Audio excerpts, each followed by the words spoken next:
Luciano, primero que nada, bienvenido a Lima, a nuestro espacio que se llama Lee por Gusto, una web literaria en la que conversamos con escritores. Y bueno, mi primera reflexión es que espacios como este, una feria de libros, es una oportunidad para conocer escritores cuyas obras no se pueden conseguir muy fácilmente, ¿no? Entonces, que es importante tu presencia aquí para poder conocer sobre ti y sobre tu obra. Yo estoy muy feliz de estar acá, mi primera vez en Perú, estoy conociendo el lugar que me parece maravilloso, estoy comiendo mucha comida peruana, genial. Me asombró mucho la influencia oriental en la comida, no la conocía tanto.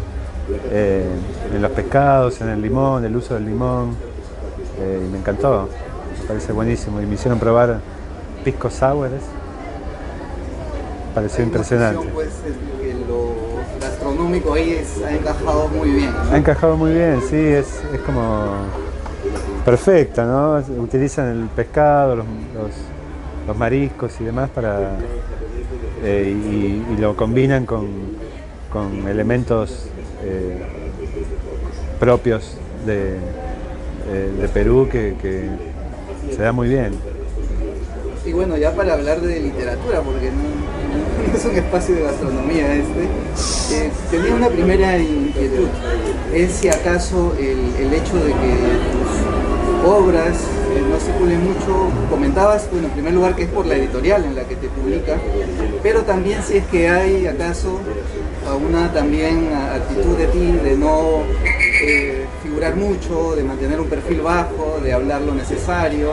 He visto entrevistas o notas en La Voz del Interior, de Córdoba, algunos videos que te han hecho, ¿no? No, tampoco voy a culpar a la editorial por no.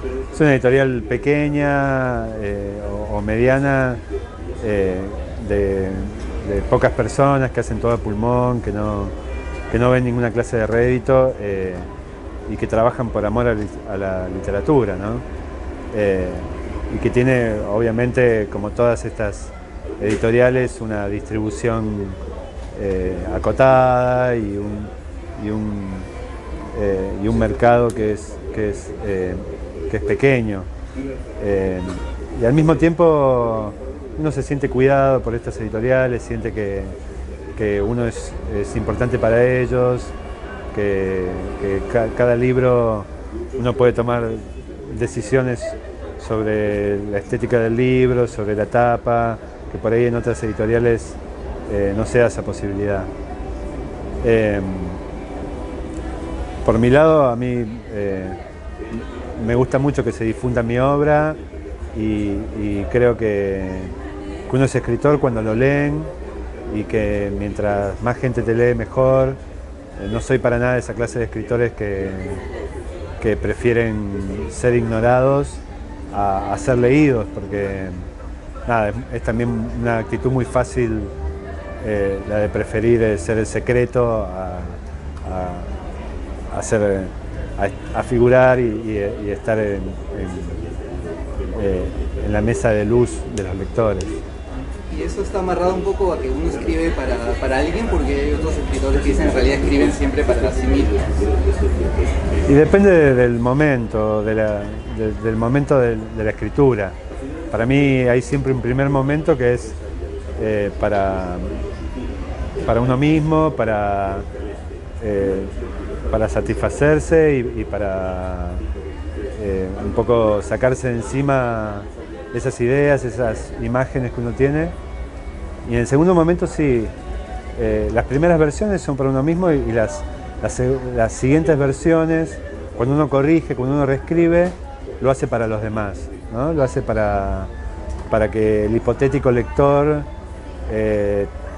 sienta de determinada forma, elabore determinadas hipótesis o se imagine cómo va a continuar la historia y que uno la pueda persuadir para llegar a eso, ¿no?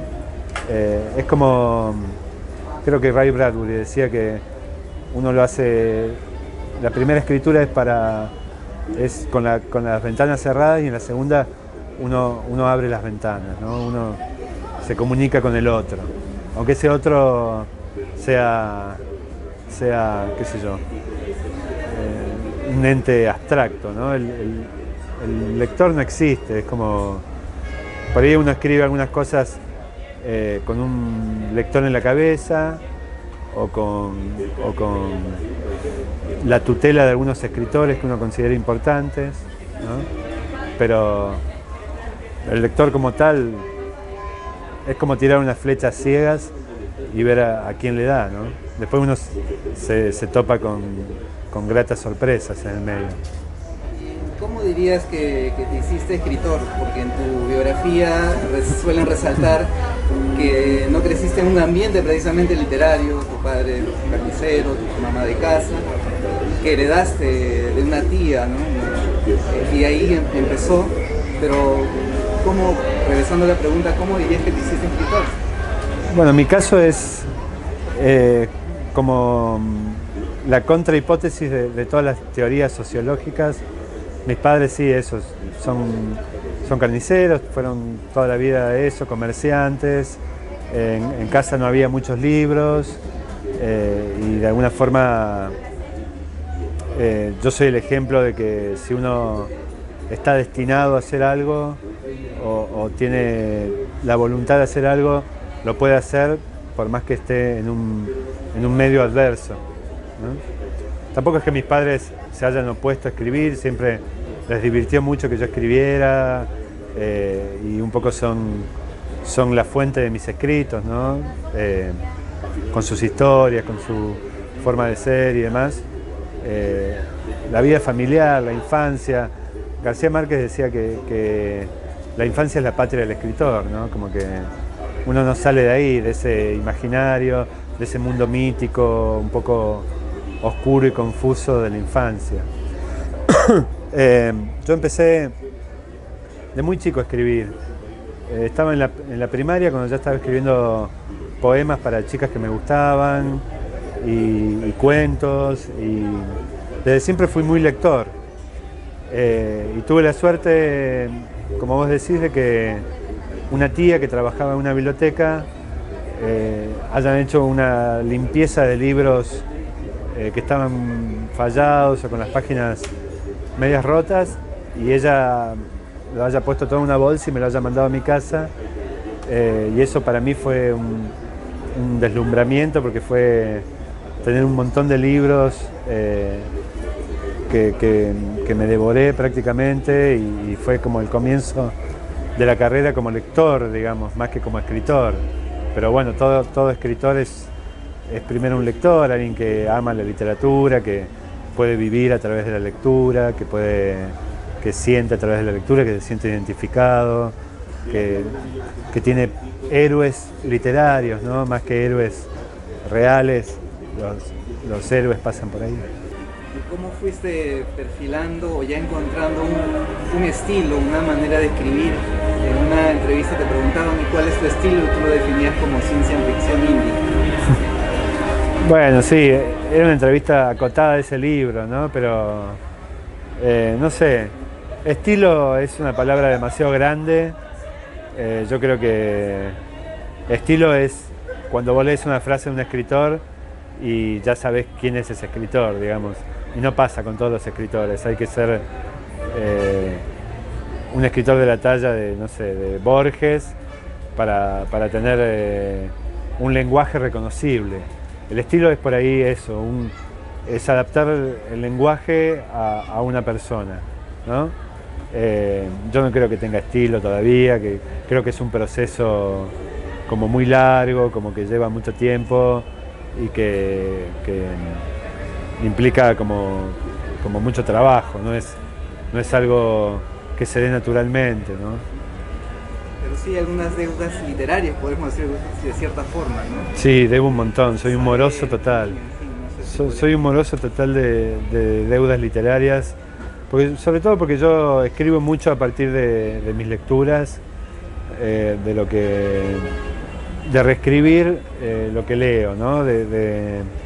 Yo pienso la literatura en gran parte como una respuesta a cierta tradición, como una reescritura de lo que ya se escribió, o como mantenerse como en los márgenes de eh, nada, de ciertos libros que uno ama, que uno considera fundamentales.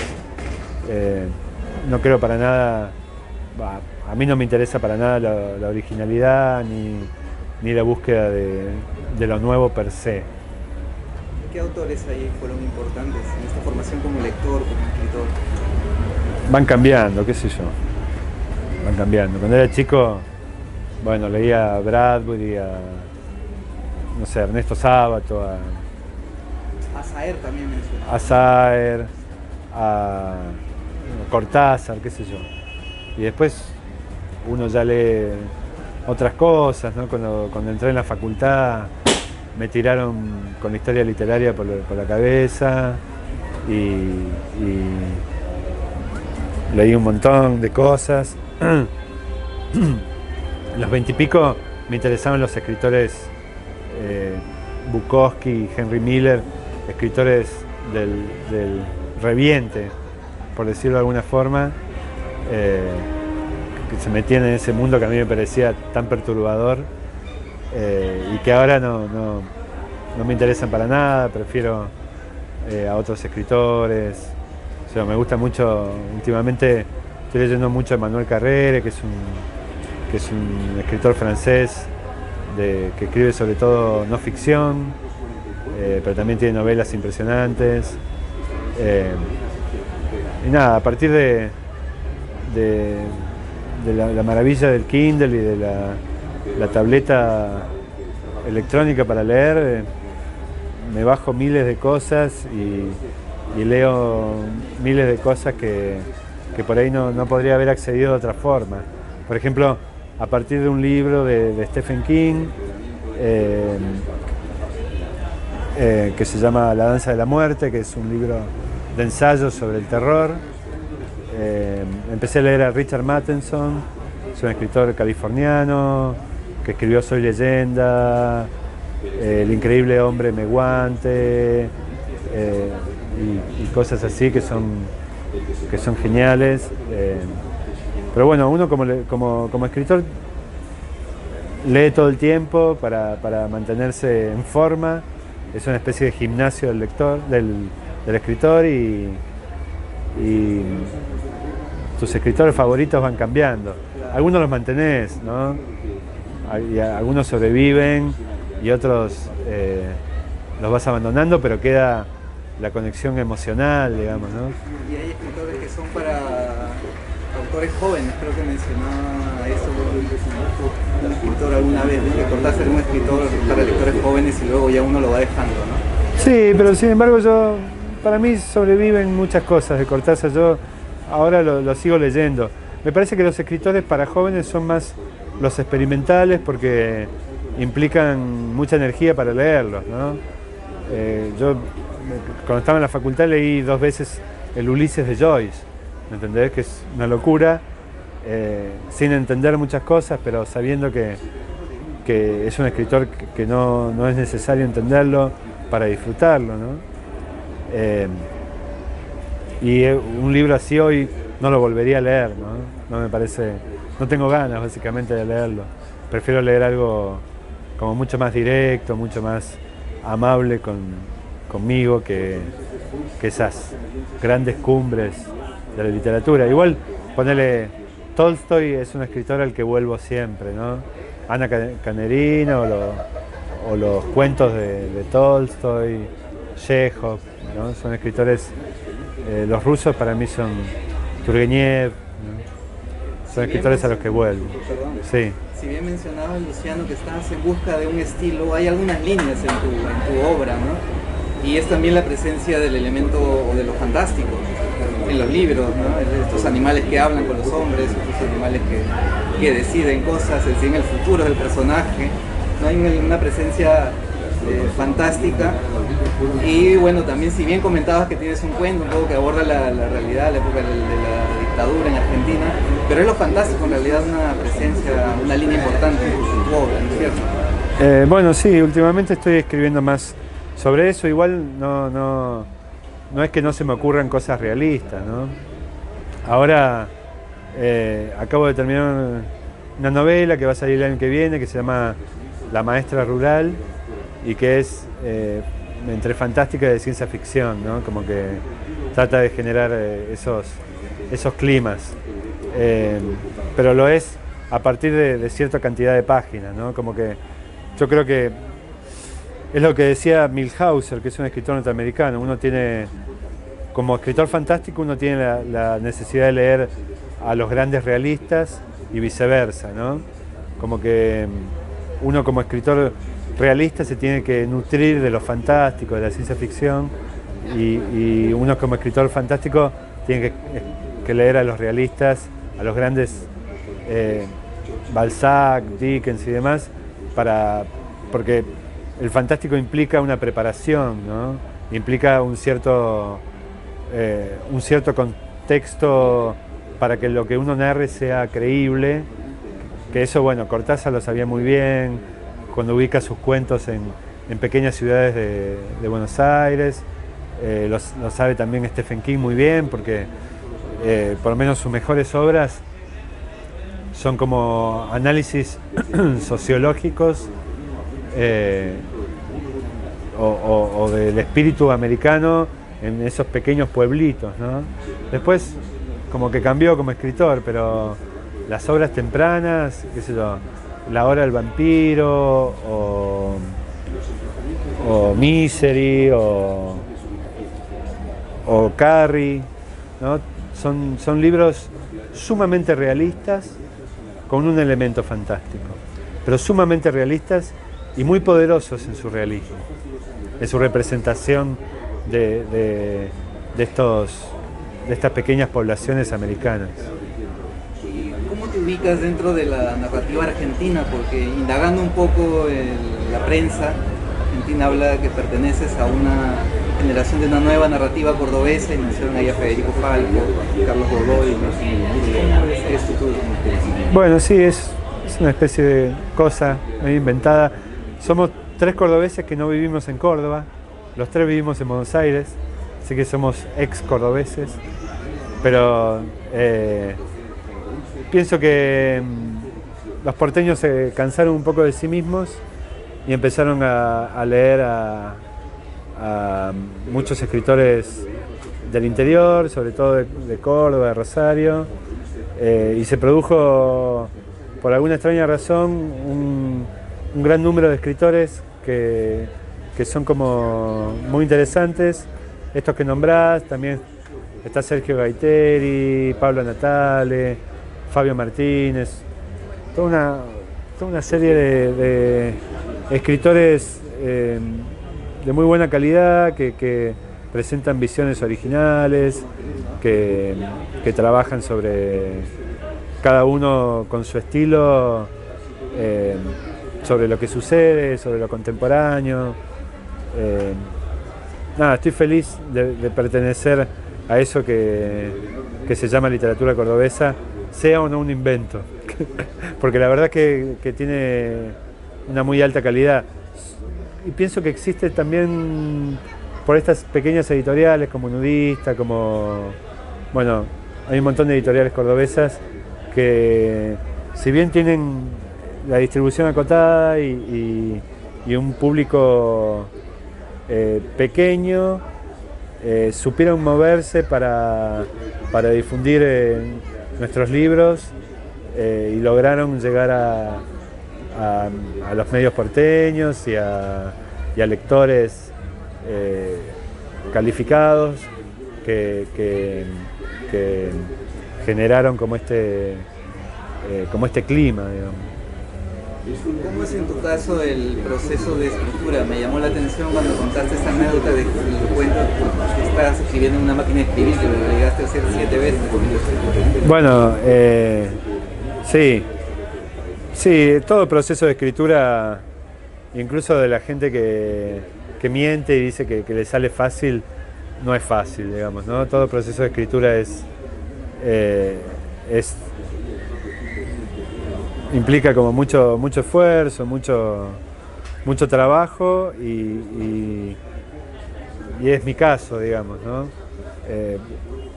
Yo trato de reescribir un cuento hasta que encuentre su forma, hasta que yo entienda que tiene la forma que debería tener, ¿no? Y bien o mal, lo hago obsesivamente hasta que es el cuento que yo quería escribir, ¿no? Que muchas veces va cambiando el cuento que uno quería escribir, ¿no? Se va modificando en el camino, pero a partir de la reescritura y este trabajo como de palincesto, ¿no? Como de hacer una capa tras otra capa de reescritura, donde algunas cosas van quedando, otras se eliminan y otras nuevas surgen, es donde realmente uno termina entendiendo lo que escribió y termina aprendiendo también a leer, ¿no? A partir de eso. ¿Por qué dirías que escribes? Qué preguntita. No sé, me imagino que es porque lo que más o menos me sale bien en la vida, lo que más o menos puedo hacer, porque lo disfruto mucho también, porque me ha dado muchas cosas maravillosas, la escritura, excepto plata, todas las otras. Y porque tengo la esperanza de que en algún momento me ayude a encontrarme conmigo mismo.